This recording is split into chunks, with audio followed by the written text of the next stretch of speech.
medio de bromas que iban haciendo, Josías tropezó y sin querer chocó contra uno de los dos teléfonos públicos.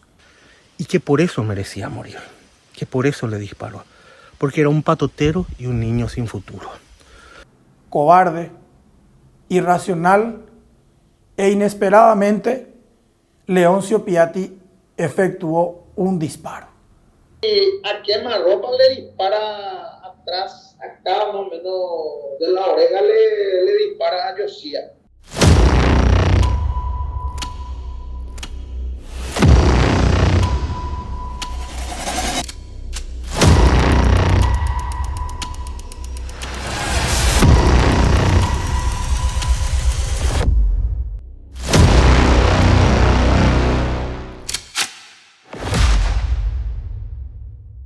Josías Adán Valiente Ovelar tenía solamente 12 años. Era un hincha fanático de Cerro Porteño. Era un hijo mimado, pero a la vez cariñoso y bondadoso. Era un muy buen alumno. Estaba en el 6º grado. Acababa de pasar de grado e iba a iniciar la secundaria. Como premio por sus calificaciones y por aprobar todas las asignaturas, sus padres le cumplieron la promesa que le habían hecho. Lo iban a enviar al estadio de Cerro Porteño para ver al club de sus amores. Y qué mejor que en el partido de la coronación del campeonato. Era el domingo 26 de noviembre del año 2006. Don Virgilio y doña Blanca, los padres de Josías, le comunicaron aquella mañana que por fin podría ir a ver y a alentar a su querido Cerro Porteño. La familia vivía no muy lejos del estadio La Nueva Olla. Aquel día, Cerro Porteño recibiría en su estadio la Copa de Campeón. Se había consagrado en el torneo clausura de la Asociación Paraguaya de Fútbol. Hasta ese momento, y cuando faltaba una fecha para que terminara el campeonato, Cerro Porteño conservaba su condición de invicto. De hecho, ese año, ese campeonato, el club de Barrio Obrero sería campeón y además invicto. Con toda la alegría del mundo, Josías, sus primitos y otros vecinos fueron al estadio a ver a su querido Cerro Porteño. Una tía de Josías fue la encargada de llevar a las criaturas. Disfrutaron como nunca aquel partido que Cerro Porteño le ganó por 2-0 al Sportivo Luqueño. La fiesta fue completa. Antes de empezar el partido, el plantel de Cerro Porteño recibió la Copa de Campeón, dio la vuelta olímpica y paradójicamente los principales homenajeados fueron los niños, los pequeños hinchas azulgranas. Como uno más, como el más ferviente de todos, Josías Valiente disfrutó como nunca aquel momento en el estadio del club de sus amores. Las cosas del destino. Sería la última gran alegría de aquel niño. El partido terminó, Cerro ganó, recibió la copa, un estadio casi lleno. Quedaba una fecha en la que el Ciclón debía demostrar su superioridad y finalmente en el último partido ante Tacuarí nuevamente sería victoria y ese año Cerro sería campeón invicto. La marcha triunfal de Josías, de sus primitos, sus amigos, hasta su casa del barrio Roberto L. Petit fue simplemente alegre, vigorosa. Iban cantando, iban alentando, iban al compás de la música entonada por miembros de la barra brava de Cerro Porteño, que también hacían el mismo recorrido. Josías y su familia caminaban sobre la calle Parapití, que es la misma en la cual termina el estadio de Cerro Porteño. Al alcanzar 20ª proyectada, en medio de bromas que iban haciendo, Josías tropezó y sin querer chocó contra uno de los 2 teléfonos públicos que estaban instalados en ese momento en la vereda de la casa de un resistido vecino, Leoncio Piatti Aranda, de 61 años de edad.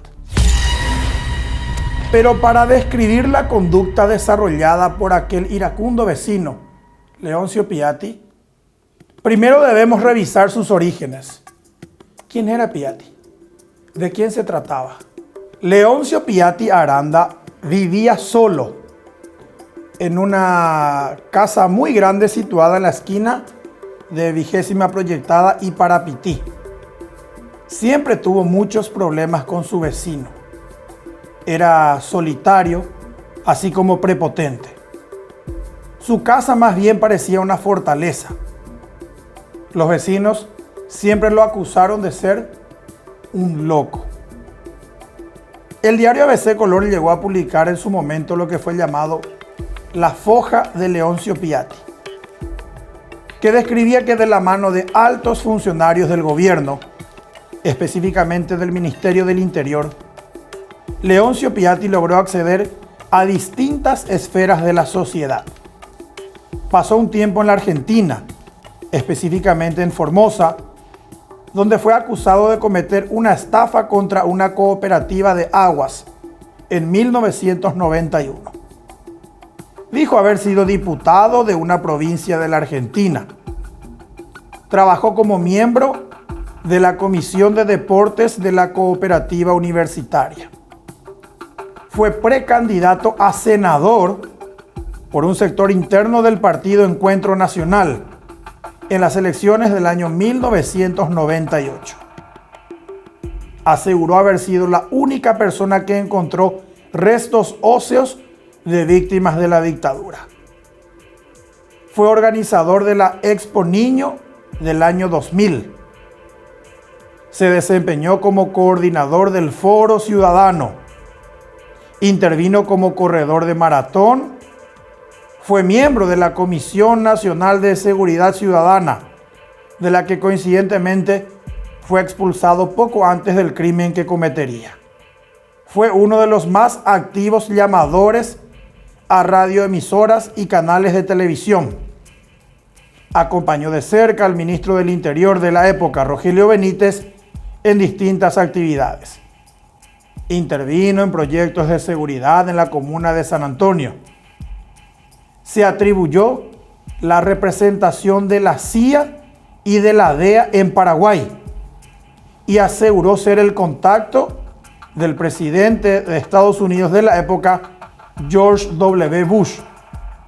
Se hizo pasar por asesor de seguridad presidencial y de experto en manejo de armas. Básicamente, Leoncio Piatti era una persona que evidentemente no era normal.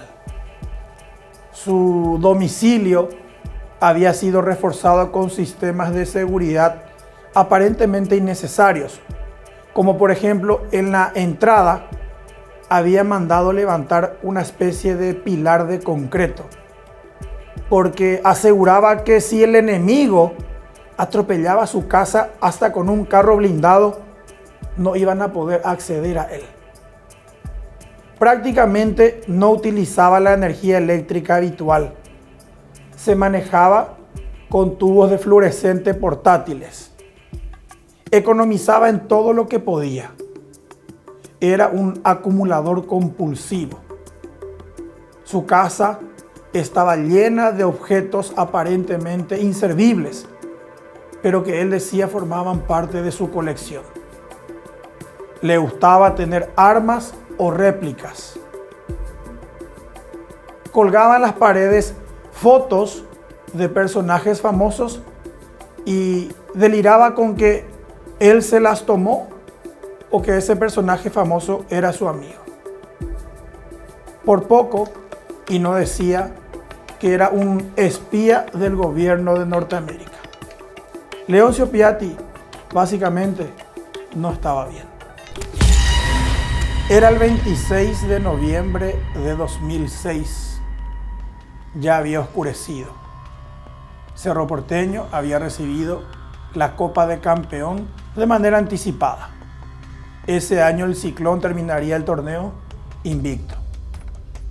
Josías Adán Valiente Ovelar, un niño de solamente 12 años que estaba a punto de recibir su diploma en su egreso escolar, cumplió uno de sus máximos anhelos: alentar al Ciclón de Barrio Obrero en la olla, y vio a su equipo levantando el trofeo de campeón. Cuando estaba regresando a su casa, una broma infantil provocó que él tropezara contra uno de los 2 teléfonos públicos instalados frente a la casa de Leoncio Piatti. Este, aparentemente, ya estaba pescando desde adentro de su domicilio, porque en ese momento una parte de la barra brava de Cerro Porteño estaba transitando frente a su casa. Leoncio Piatti empuñaba un revólver calibre 38 niquelado, caño largo. Ni bien detectó que alguien se estrelló contra uno de los teléfonos públicos, abrió la puerta, empuñando su revólver con una mano, sacó el tubo cañón a través de la segunda puerta de rejas metálicas. Cobarde, irracional e inesperadamente, Leoncio Piatti efectuó un disparo.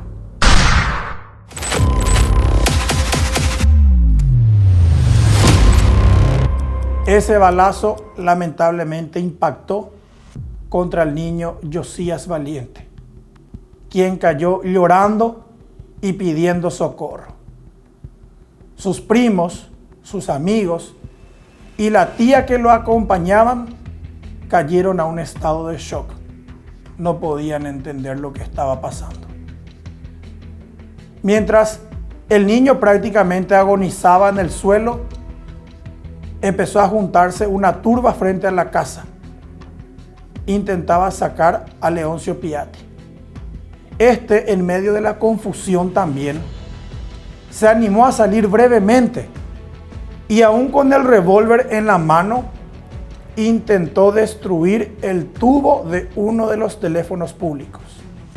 Con eso, él después iba a argumentar tal vez que el niño destruyó ese elemento público y que por eso él había disparado. Sin embargo, nada distaba más de la realidad. Por un momento, la cordura se apoderó de los familiares y amigos de Josías, quienes sí tuvieron tiempo por lo menos de pensar y de auxiliar al niño. Era tal vez la última acción calculada de parte de la turba que se estaba generando en ese momento. Lo que ocurriría después simplemente ya carecía de razonamiento y era lógico.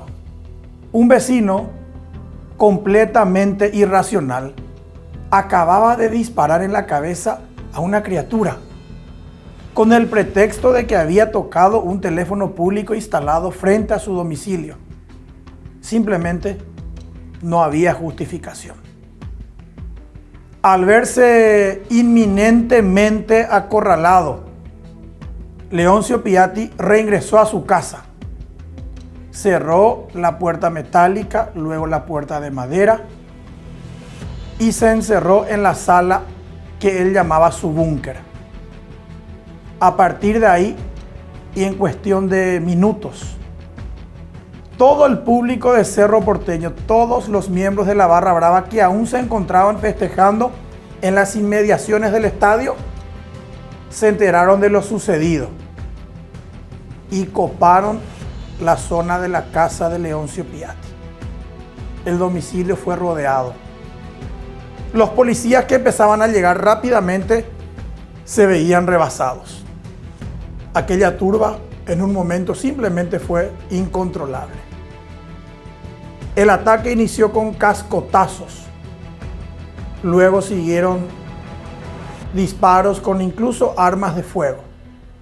Los vecinos querían quemar la casa de Piatti con este adentro. La policía hacía cuanto podía. Y en medio de su desesperación, Leoncio Piatti intentó explicar lo sucedido a través de una entrevista que concedió a Radio Ñandutí al periodista Neri Peña. Eran momentos en los que la muchedumbre quería lincharlo y Piatti simplemente trataba de justificar lo injustificable por medio de Radio Ñandutí. Yo lo llamé a Leoncio Piatti y él me concedió la entrevista minutos después de haber disparado contra ese niño. Y me dijo que el niño golpeó el teléfono público y que por eso merecía morir, que por eso le disparó, porque era un patotero y un niño sin futuro. Recuerdo que me discutí con él, pero él, sin muestra de arrepentimiento, me dijo que disparó y le pregunté, ¿pero estás bien? ¿Qué es lo que hiciste? Y me dijo que si tendría que volver a hacerlo, lo haría. Lo más lamentable fue que él nunca se arrepintió del tema, nunca se arrepintió. Recuerdo que Sandra Osorio, la productora, fue la que me había avisado del hecho. Después de la entrevista, dejé la cabina de Ñandutí, tomé el móvil de la radio y fui a transmitir en vivo ese enfrentamiento entre policías y vecinos que lo querían linchar a Leoncio Piatti y que querían quemar la casa. Cuando llegué a la casa, vi el teléfono público ensangrentado que estaba frente a su puerta. Y después vi todos los rasgos de la locura de este señor. Un difusor que supuestamente era su cámara de seguridad y carteles donde decía que era asesor de la OEA, del Ministerio del Interior, de muchísimas organizaciones y ministerios. Y lo vi cuando lo estaba retirando el comisario Villano Machado. Y le volví a preguntar, Leoncio, ¿qué hiciste?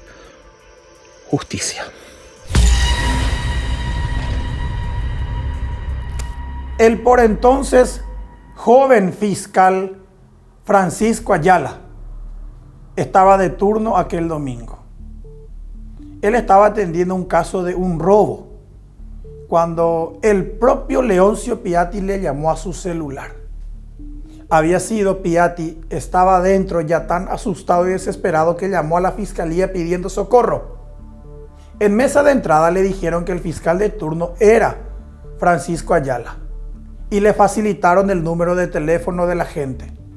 Piatti, desde su escondite en su casa, mientras el domicilio estaba a punto de ser quemado, logró hablar con el fiscal Francisco Ayala.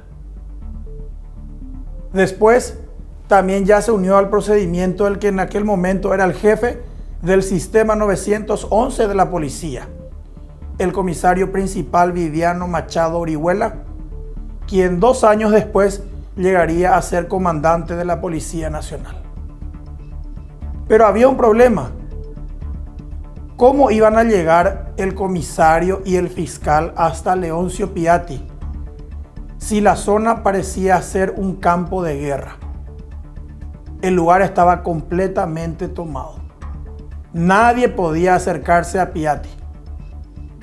Y los policías que estaban tratando de cubrir el perímetro iban también cayendo de a uno, con heridas producidas por los cascotazos. Recuerdo que ese día justamente se entró en la caja de jubilados bancarios. Se había ingresado, se había violentado la caja, porque me acuerdo bien porque después de hacer el allanamiento para el conteo de los billetes recibo una llamada de mesa de entrada y me dice el funcionario que había una persona que quería hablar conmigo. Creo que me dijo el apellido y yo no le pude identificar, pero yo hablé directamente me llamó a mi teléfono celular y la anécdota, bueno, no era simpática en sí la situación de Josías, pero escuchaba yo a una persona que estaba pidiendo ayuda para que se lo rescate de su casa. Literalmente escuchaba el famoso ruido de piedra o cascotes, una especie de chapa, techo de chapa o algo así. Entonces no comprendía bien la situación y después creo que ya me llaman de la comisaría, no recuerdo si es la cuarta, y me contaban que hubo un homicidio y que necesitaba que nos constituyamos en ese entonces, ¿verdad? Él fue el que le llamó cuando usted estaba atendiendo otro caso. Para ser más exacto, yo estaba llegando en ese entonces cuando cumplía funciones en la sede de Nuestra Señora y me llaman con cierta, un poco nervioso el funcionario en mesa de entrada y me dice que una persona necesitaba el carácter urgente porque temía por su vida, no recuerdo las expresiones, y me dice que necesitaba hablar conmigo. Entonces le dije que le dé mi número y que me llame, ¿verdad? Porque creo que él llamó a línea baja y no ha registrado su número. Así comenzó todo. ¿Y era Leoncio Piatti pidiéndole ayuda a usted?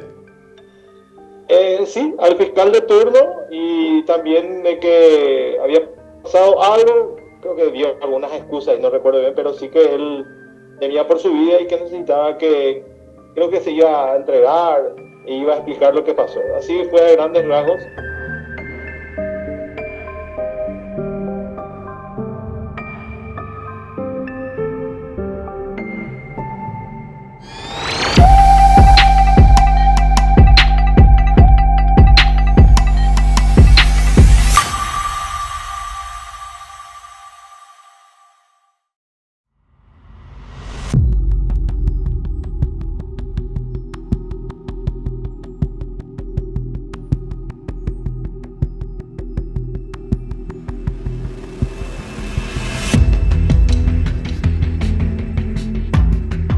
Además de querer justificar lo injustificable, además de intentar explicar un crimen absurdo, Leoncio Piatti caía en incoherencias. Decía cosas incongruentes. Estaba asustado, choqueado. Sabía que le podían matar dentro de su casa. Afuera era un campo de batalla. Adentro, todas las luces apagadas y tres principales protagonistas: el asesino Leoncio Piatti, el comisario Viviano Machado y el fiscal Francisco Ayala. Piatti no opuso resistencia al procedimiento, nunca se negó a entregarse. Es más, identificó y le dio al comisario Machado el arma homicida, un revólver calibre 38. Ya se había decidido que Piatti se iba a entregar. Pero ¿cómo lo iban a sacar? ¿Saldrían vivos de ese lugar el asesino, el comisario y el fiscal? Me había hablado ya el entonces jefe del 911, el comisario Viviano Machado, recuerdo, porque fue él realmente uno de los baluartes. Él nos demostró su capacidad porque él encabezó el procedimiento de rescate, ¿verdad? Que voy a tratar de explicarte. Primero se llegó y me pidieron, yo también era, cuando eso un fiscal, no el fiscal, me pidieron a través de la policía que hable a través del altavoz para pedir algún tipo de ayuda o que se calmen los ánimos, pero después vinieron una lluvia de cascotes porque esa gente, ellas creo que estaba con efectos del alcohol y qué sé yo. Y como siempre a veces, como decía al final Elio Vera, no tengo yo el manual del paraguayo, pero es como que al estar la policía y la fiscalía pidiendo que se calmen los ánimos, es como que de alguna manera pensaban que podríamos darle algún tipo de cobertura, de alguna impunidad sobre la escena del crimen y lo demás, ¿verdad? Y comenzaron a llover los cascotes. Recuerdo que eran cascotes, ¿verdad? Literalmente era una turba enseguecida y también muchos de ellos barras o hinchadas de un club que bajó de la cancha, porque creo que fue en la cancha de Cerro. Y después de eso comenzó el operativo, porque literalmente querían, no sé si incendiar pero no tenían buenas intenciones con Piatti, ¿verdad? Y enseguida se juntaron los cascos azules que tampoco podían sostener mucho la situación. Finalmente, después de tiros y aflojes en la jerga vulgar, recuerdo que entramos con el comisario Machado en No, un blindado, el carro hidrante. Entramos y pudimos, recuerdo que el móvil quedó al lado, una de las puertas, las rejas, todas las casas tenían puertas y tenían rejas. Llegamos a entrar con él, no recuerdo, creo que le entregué al comisario Machado un arma, era, no sé, un conocedor, era una 38 plateada color negro. Hay cosas que obviamente uno no puede olvidar, ¿verdad?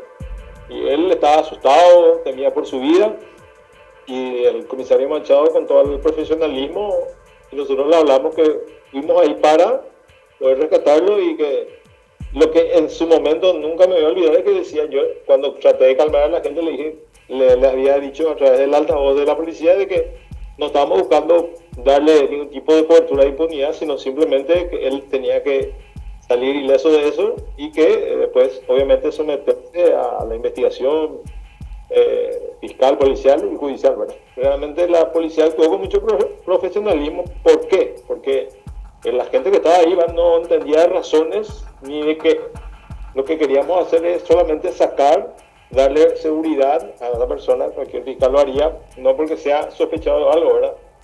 Sino, como se dice, lo hubiésemos dejado que la gente haga justicia, pero después de mucho, casi creo que habrá sido 3 o 4 horas, que lo pudimos sacar, y se lo llevó, recuerdo, se hizo un espacio necesario con los antimotines, y se lo llevó creo que a la foto de la agrupación especializada.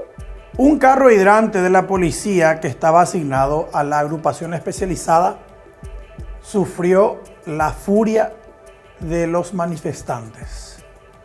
El vehículo táctico fue apedreado por casi 1 hora. De hecho, la salida de Piatti, Machado y Ayala se demoró casi hasta la medianoche. Los medios de comunicación transmitían en vivo lo que estaba pasando en ese sector de Barrio Obrero. El país estaba expectante de lo que pasaba con Leoncio Piatti, para ese momento y ya rápidamente convertido en el personaje más impopular de la República. Simplemente como anécdota, triste por cierto, para ese momento Josías Valiente seguía con vida, pero prácticamente se estaba apagando. Mientras la policía y la fiscalía negociaban la extracción de Leoncio Piatti, la turba crecía en número. Fue tan intenso el momento que en un momento dado se pensó en pedir refuerzo militar, si es que fuese necesario para controlar a la cantidad de gente que había. En un momento, mientras la policía trataba de apaciguar, de manera sorpresiva y raudamente salieron desde adentro Piatti, el comisario y el fiscal. Subieron a un carro hidrante de la policía y este vehículo salió raudamente de la zona. Lejos de calmarse, la muchedumbre que ya había visto salir a Piatti modificó su objetivo. La intención ahora era quemar la casa del asesino. Y la policía resistió de vuelta cuanto pudo para evitar que el domicilio de Leoncio Piatti Aranda fuera destruido por la turba que reclamaba justicia por el asesinato del niño Josías Valiente. Él estaba muy asustado. Quiso explicar respecto a un daño que se le hizo a un teléfono.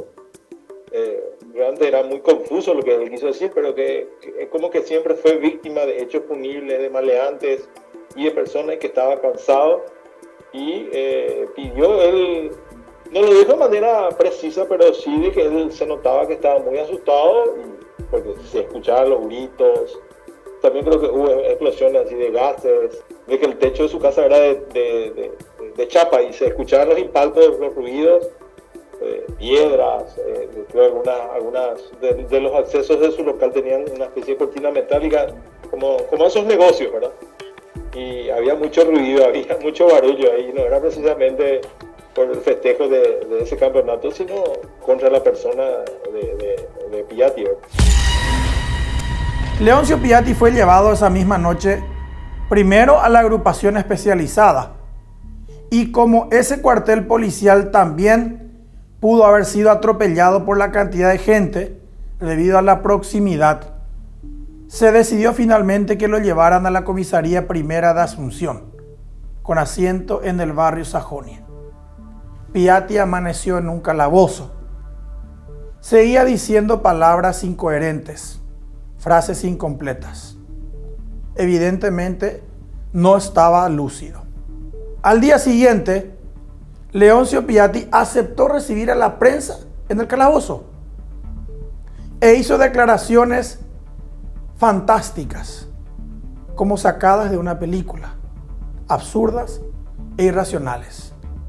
Entre otras cosas dijo, por ejemplo, que él disparó al aire y que si le tiraron al niño frente a su revólver, era problema de ellos.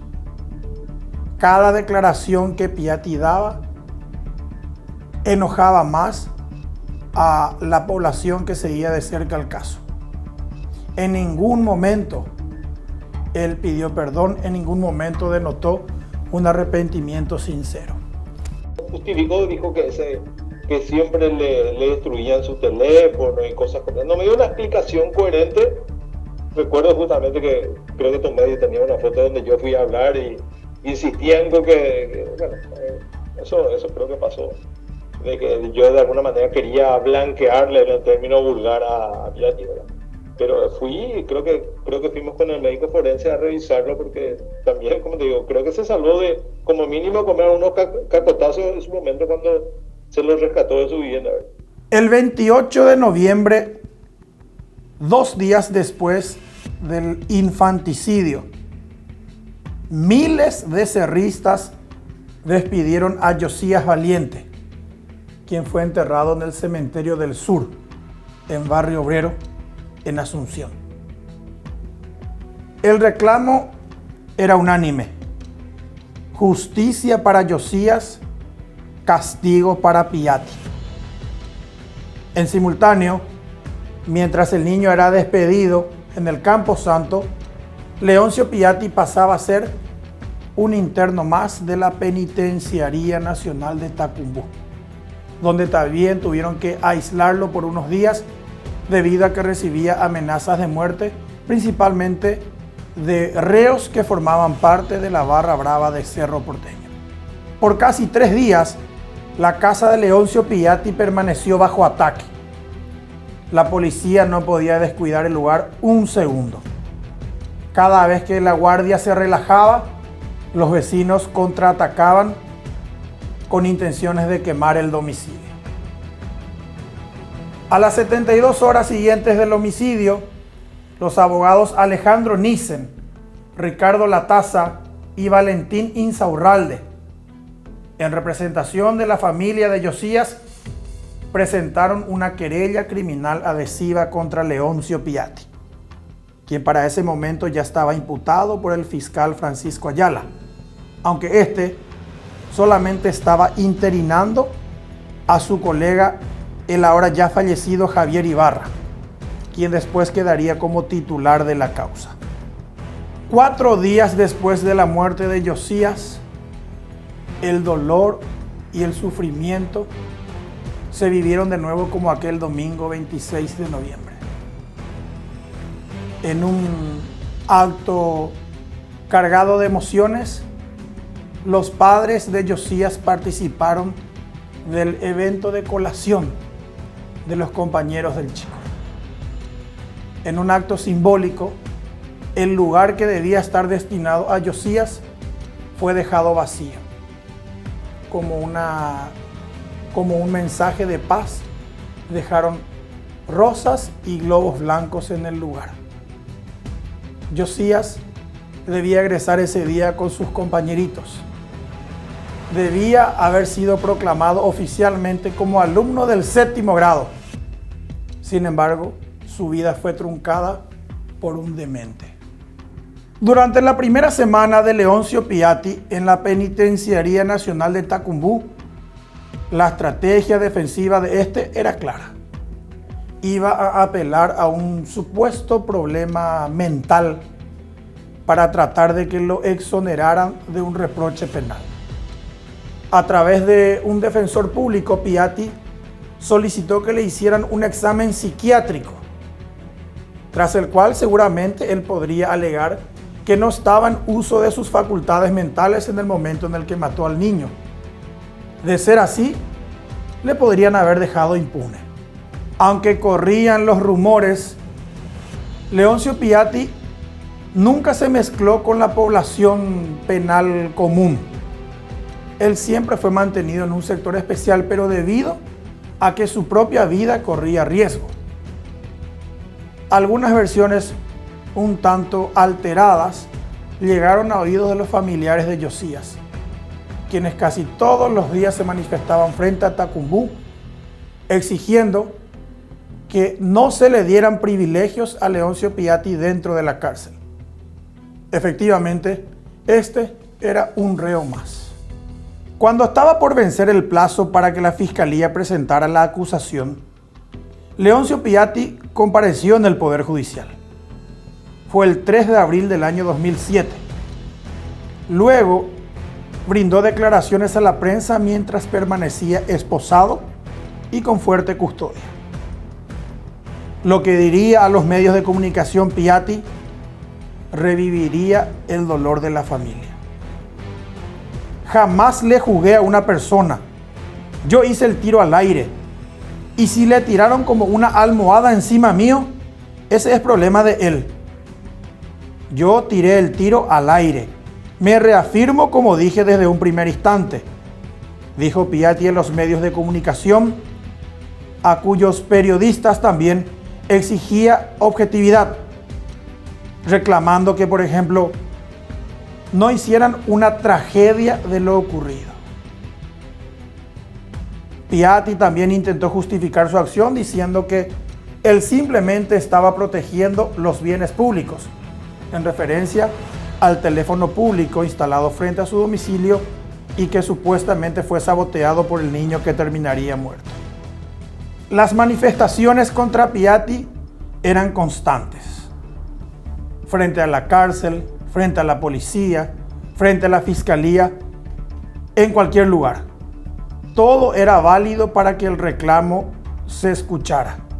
Justicia y castigo. Algunos de los carteles que eran exhibidos en las manifestaciones decían, por ejemplo, si no hay justicia para Josías, el barrio se levanta. Pena máxima a Piatti. Piatti, el barrio ya te juzgó. Piatti asesino, decían algunas de las pancartas que exhibían los familiares y amigos del niño Josías Valiente.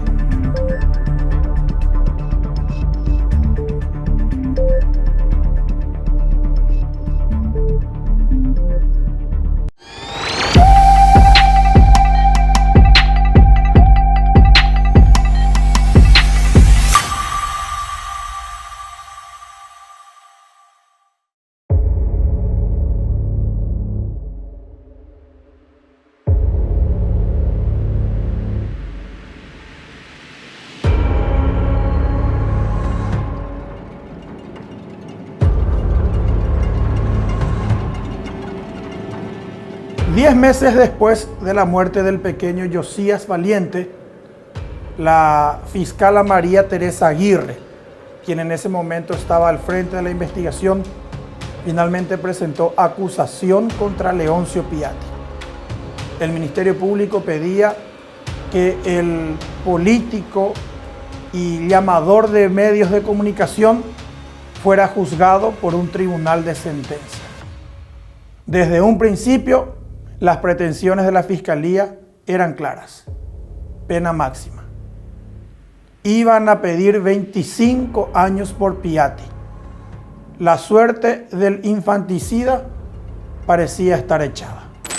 El 24 de octubre del año 2007, cuando faltaba un mes para que se cumpliera el primer año de la muerte de Josías, finalmente el juez Pedro Mayor Martínez elevó la causa a juicio oral. Piatti podría ser condenado. Uno de los momentos más fuertes del juzgamiento a Piatti fue cuando el tribunal de sentencia y las partes se constituyeron de vuelta en la escena del crimen, para lo que comúnmente conocemos como reconstrucción del hecho. Varios vecinos que se enteraron de la diligencia intentaron otra vez linchar al asesino de Josías. Sin embargo, aquel acto procesal fue meramente simbólico. Ya desde un comienzo, la tendencia era que Leoncio Piatti sería condenado. Pero la pregunta era, ¿cuántos años le darían a Piatti? ¿Podría él argumentar un problema mental para atenuar su sentencia? Eso estaba por decidirse pronto. Finalmente, el 18 de febrero del año 2009, un tribunal de sentencia integrado por Leticia de Gasperi, Víctor Hugo Alfieri y María Dodi Báez condenó a Leoncio Piatti a la máxima pena establecida, 25 años de cárcel. El tribunal concluyó que se trata de un homicidio doloso con el agravante de que además de estar en indefensión, la víctima era apenas un niño. No corrió la pretensión de Piatti de que supuestamente su estado mental no era el mejor y que por eso él no sabía lo que hacía. Muy por el contrario, el tribunal de sentencia determinó que Leoncio Piatti, aunque sí tenía algunos trastornos, estaba en pleno uso de sus facultades mentales y sabía perfectamente qué era lo bueno y qué era lo malo. Piatti entendía que lo que acababa de cometer era un homicidio. El abogado Filemón Mesa acompañó a la familia de Josías Valiente al juicio oral y público, en el que el Ministerio Público fue representado por el fiscal de San Lorenzo, Luis Muniagurria, uno de los tantos que se hicieron cargo de la causa durante los casi 3 años que duró la investigación. Cuando yo agarro la causa, hablo con su mamá, después hablo con los testigos presenciales, que eran su tía y unas cuantas personas, ¿verdad? Son 18 los testigos que se fueron a deponer en el juicio oral. ¿Cuál fue el testimonio más impactante que recuerda en ese juicio? Y lo más impactante realmente era la versión de la tía. Comentó cómo sucedió, ¿verdad? Terminó el partido de Cerro y ellos estaban viniendo caminando porque para la situación era, vamos a decir, para ubicarnos, así como siempre vos decís, ponerle a 15 cuadras más o menos está de la cancha de Cerro, está la casa el que era la casa del señor Piatti. Y ellos venían caminando y en uno de esos, cuenta la tía, ¿verdad? Que Josías trastabilla y golpea un poco el tubo, vamos a decir.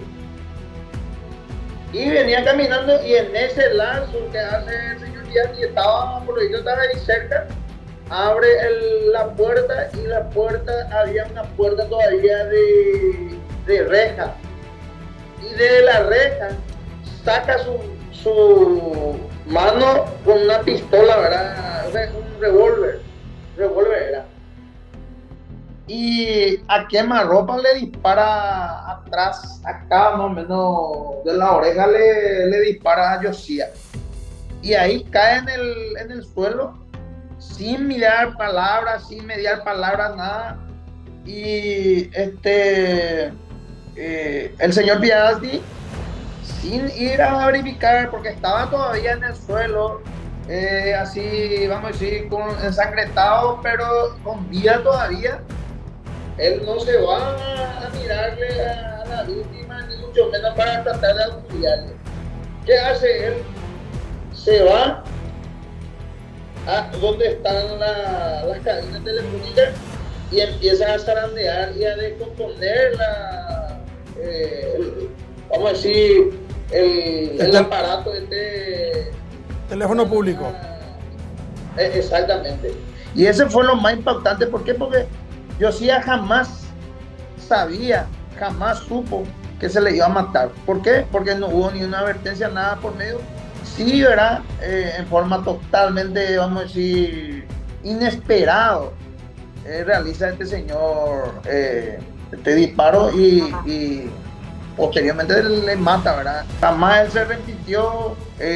Durante el juicio, él...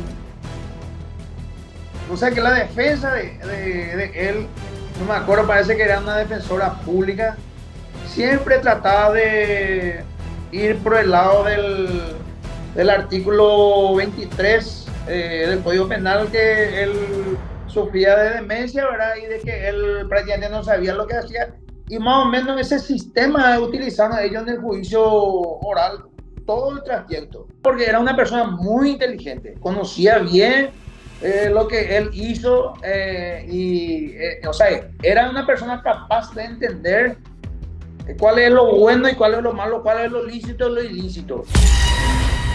Cuando el recuerdo de Josías Valiente seguía vivo entre sus familiares y amigos y vecinos del barrio Roberto L. Petit, cuando todavía se llevaban banderas con su nombre a cada partido de Cerro Porteño, las heridas parecían haber sido reabiertas una década después. Desde la Penitenciaría Nacional de Tacumbú se recibió el reporte de que uno de los internos acababa de morir por complicaciones de salud. Era uno de los presos más veteranos. De hecho, en ese momento ya tenía 70 años de edad.